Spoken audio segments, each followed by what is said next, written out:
Hi guys and welcome back to the channel. Today I've got 3 replays in the Western Alliance Era 1 Tech Tree Tank Destroyer, the KanonenJagdpanzer 4.5. Now if you do enjoy the video, please don't forget to like and subscribe down below, it really does help the channel. And without further ado, the KanonenJagdpanzer 4.5. Well, it's the Kanonenjagdpanzer, but in Era 1 in the Tech Tree. And is it a good tank? It's okay, it's an okay tank destroyer. It's not really my cup of tea, if I'm 100% honest with you. It's not a tank that I'll probably play that much. Will people enjoy it? Probably. Because it goes fast. It goes at 77 kilometers an hour with the setup I've got. It's got 320 pen. Although the problem is it does have heat rounds, which means there's a lot of situations where the heat is not very useful because of like destructible cover and stuff like that. But you do have Hesh with 102 penetration, which is lovely to use, because a lot of light tanks and lightly armoured tanks are going to get wrecked by that Hesh, and with 370 alpha, it really does up the amount of damage that you can do. You've got decent view range at 526 with the setup I've got, and the concealment is the key, okay? And you might be thinking, concealment in Cold War? No, I don't need to spec for camo. Yes, you do. Yeah, you do, because to be spotted in this tank, you've got a 92 meters of still concealment. 92! That is pure filth. Your camo rating is dirty. They are really going to struggle to spot you. And naturally, what you want to do is make the camo good, and that way, you will be, well, you'll have less chance of getting spotted, which means people have to use their eyes to spot you. If you get lit up, if you actually get spotted, and then all your icons and stuff like that come up on the HUD, people know they know straight away where you are. They instantly zoom in on you and they start shooting you. Whereas the longer it takes for them to find you, the more shots you can get into them. And the moment that you realise they're looking at you, you can then pull away and get safe. Whereas obviously if you're just spotted, they're immediately going to know where you are and they're immediately going to shoot you, which is the death for this tank, because this tank has no armour. Has 0 armour. The armour's dreadful, and that means that you just will get absolutely wrecked by everything that starts shooting at you.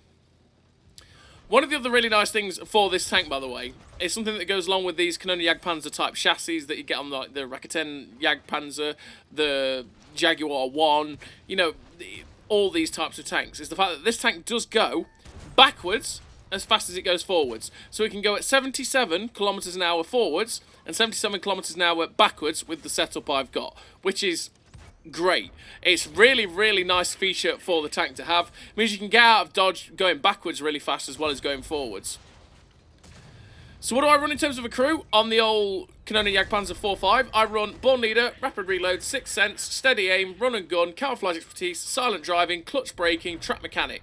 I run Track Mechanic so that if I do get tracked, I can get the tracks back on pretty quickly. I run the Clutch Braking to be able to try and get this gun on target if I can, swing it around, and also it helps me feel really nice with the mobility. The Camouflage Expertise and the Silent Driving to make the camo better, because naturally making the camo better with the Camouflage Expertise and the Silent Driving reduces the effect of movement on your camo.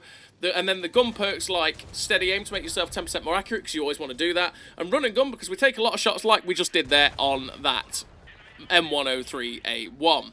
And then in terms of equipment, I run the advanced loader, the camo net, and the traction system. Traction system to be able to go at 77 kilometers an hour, the camo net to have this filthy camo, and the advanced loader to make sure the most of this DPM. So this first game is the very first game I played in this tank. And yeah, I did play most of the games in this tank on stream, and we've managed to get 4,060 damage so far on a map that is really not designed for this tank.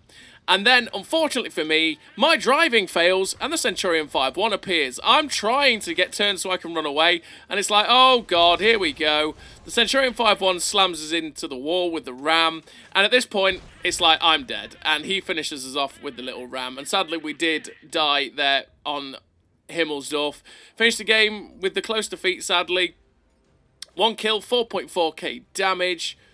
No medals, but 706 base XP. Like I say, that was the very first game I played in the tank, so that was completely stock, which, to be fair, there's not much to upgrade on the old KanonenJagdpanzer 4.5, because you do get the top gun last, but it doesn't take too long to get there. And realistically, the only other thing that affects your tank is the tracks, and the tracks are pretty nice to have because you go from 45 degrees a second track traverse to 50 degrees a second with the setup I've got, which is definitely very nice. So this game here is the second game, and yeah, I'm going to make a boo-boo. I was like, oh no! Oh! Yeah. Yeah. That was what, no less than 30 seconds? Oh, we've lost everything. It's all gone, boys and girls. It's all gone. Oh, all the HP. That is not the way to start a game. That is just not the way.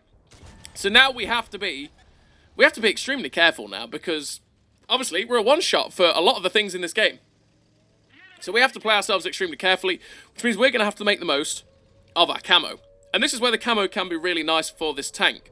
Because, you know, if I keep myself at a good distance, I can keep firing and not get spotted. And that way, again, they take forever to try and find us. And it makes it less likely that they'll be able to get shots at us. So as you can see there, the RU couldn't actually see us with his view range there because it wasn't close enough by far. And we managed to get a shot into him. And before he reacted to get a shot into us, we pulled back.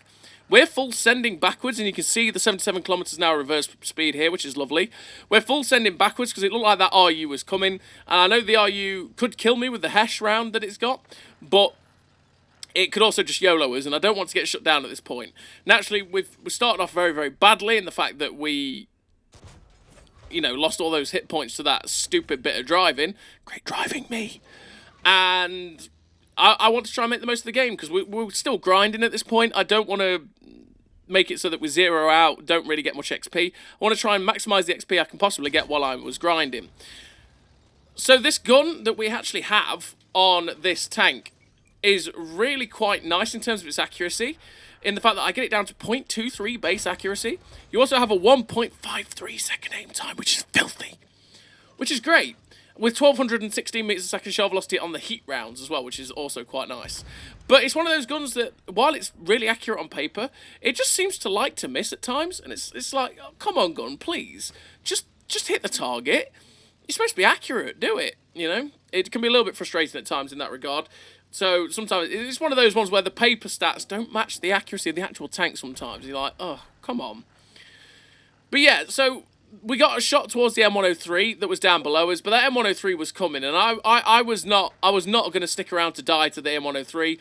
You can see we're full reversing out, and we're moving ourselves back into position where maybe I can get a shot towards that M103 if he decides to drive out. But from here, we can actually see some of the other tanks on our right if we're lucky. And there you can see the T-34, who we're just looking to see if we can get a shot at, but we can't quite. We're going to move into a better position, though, where we might be able to get a shot on our right to those guys. But we're also in a little dip, and we're waiting for that M103 to drive out. We're in the perfect ambush spot for this M103. But obviously, like you can see, I'm still watching going, what's going on everywhere else? There's the tank in the middle there, the TVP. We see the 4005, get the shot straight in, and he is backing out. So that was quite nice to get that shot snapped into that 4005. We're only up to 1100 damage so far, and we're just seeing what the M103 is doing, because he's just killed the T-34. And the T-34 was the only thing contesting the M103, so I was like, okay, this guy's going to drive out now. Just waiting for the aim. It goes straight through, because 320 pen is delightful on these heat rounds. It will go through most things in this era, no problem whatsoever. So we see the 773. The 773 is being attacked by the M103, or should I say the M103 hasn't realised yet, but now he has. So what we're going to do is use the 773 as the distraction. We're going to try and help him out as much as we can, but unfortunately the 773 gets shut down by the M103. We get 2 shots into that M103, which is good.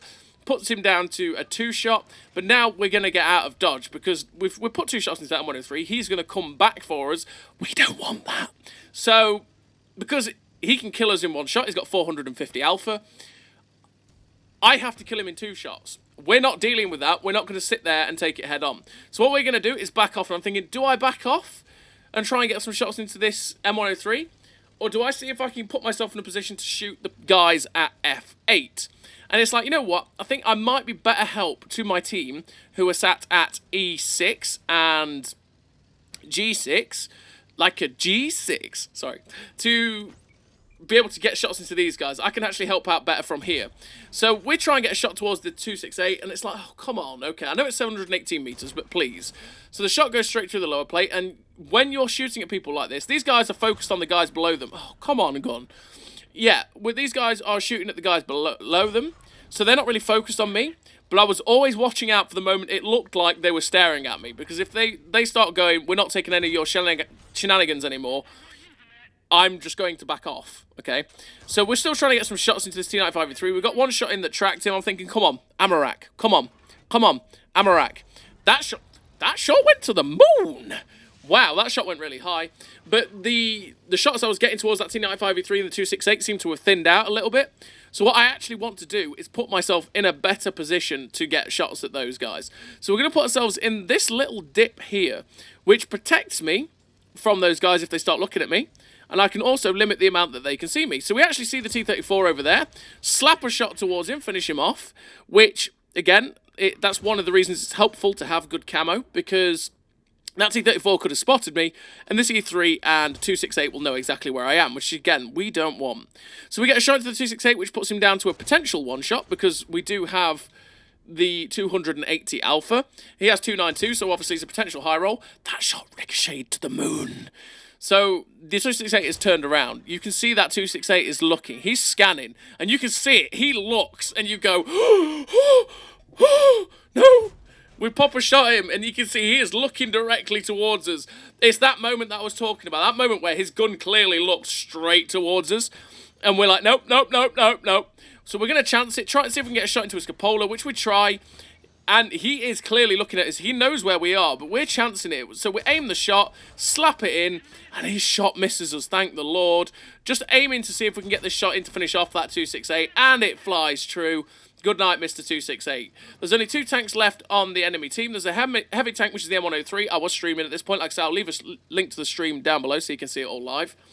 And yeah, at that point, I was wiggling to say, the M103 is alive still, so he's over there. I was thinking, do I go for the M103? No, we know where the 4005 was. He was somewhere in this little vicinity, so I want to go try and find him if I can, because we don't want that guy lurking, because if we let that guy get away, he can surprise us quite easily, and we don't want to get surprised by a 4005, because 183 millimeters of pain is not enjoyable, okay? It's just not. So we want to get rid of it. So you can see I'm trying to use the true vision. I'm looking over the ridge lines with the camera to see if I can find it.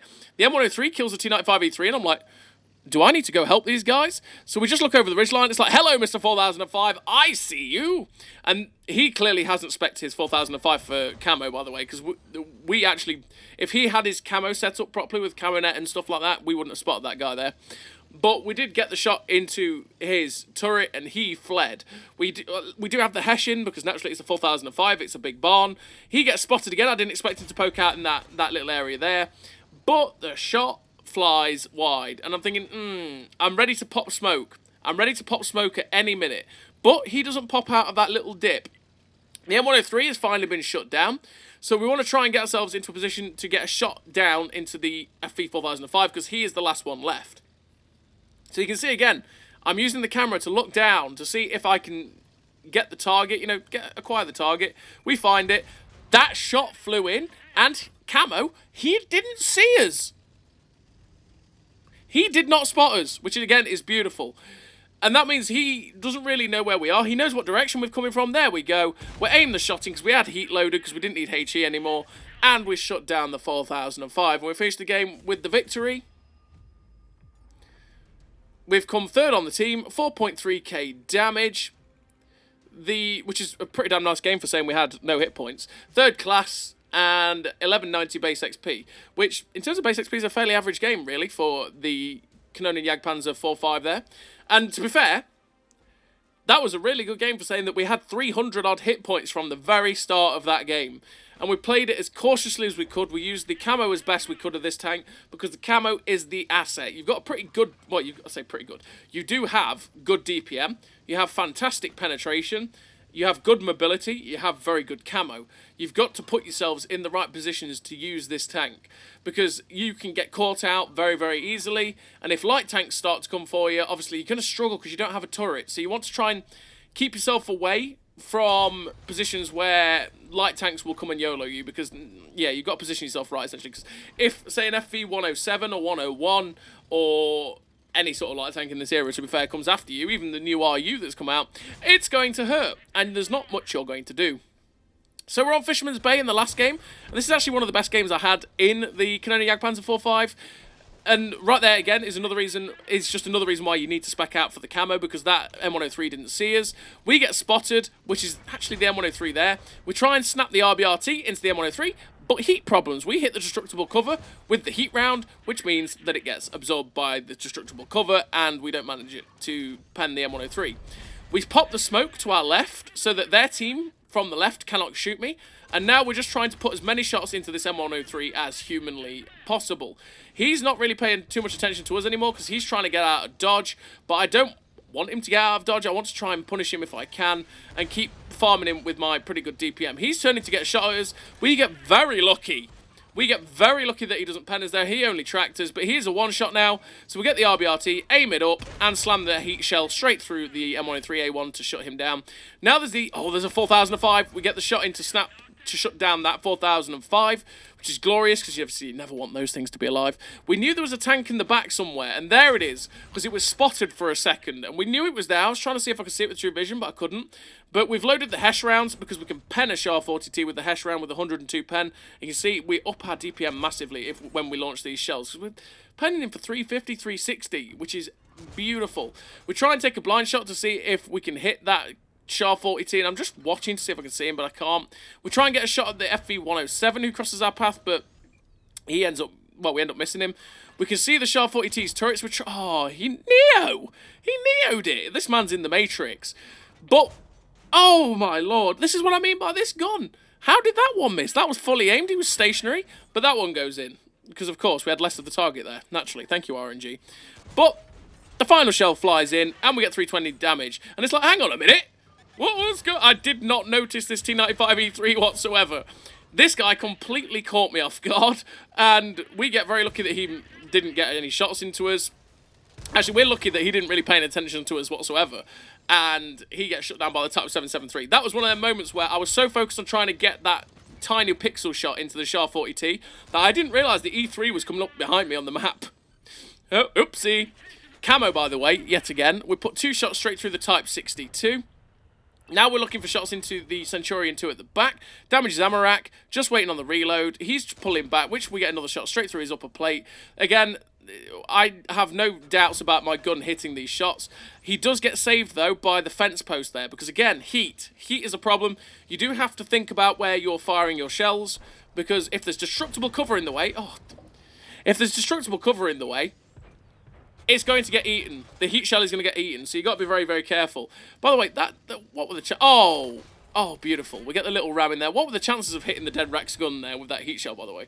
It just flew true. Sad times. We try and get the shot into the Centurion 2, but it missed. Well, it doesn't miss. It hits, but only does track damage. Because it didn't quite hit the upper plate, it only hit the tracks. And we're just trying to close the distance now on these guys. We're up to 5.7k damage with 437 assistance, 4 kills. And as I said, we're just trying to put ourselves in the position to get a bit more damage out of this game. We find the RU-251, put a shell straight in. 300 odd, that's quite good. Please sit there, Mr. RU. Oh, we don't quite get the shot into him as he gets shut down by the 773. The Centurion 2 gets shut down by the other 773. And we know where the last 2 mediums are. There's one spotted currently, which is that Centurion 2 at A2. And there's the E3. So we're just looking for that Centurion 2, and I was thinking, he's somewhere over there. I'm just looking for the movement. There he is. Aim the shot in, which, like I say, doesn't take too long because the aim time is beautiful. Go for the tracking shot because I think, well, he's going to get farmed, and we want all the XPs we can get. No one shoots him. So we get the shot straight through his turret front, waiting for the reload because he's not moved, but the M103 shuts him down, and then the E3 gets shut down by the 773, and we finish the game with a really great total there for the KanonenJagdpanzer 4.5. And we finished with the 4 kills, 6.5k damage, 437 assistance. The first class, the high caliber, the Confederate, 1595 base XP. A pretty damn nice game there for the KanonenJagdpanzer 4.5, which is a pretty good tank destroyer. Camo's filthy, mobility's good, the gun's good. It's just, you've got to be careful where you put it, not to get it anywhere near the light tanks, because the YOLO in light tanks will hurt. But it's just not my cup of tea, really. So as always, everybody, thank you very much for watching. I'll see you next time.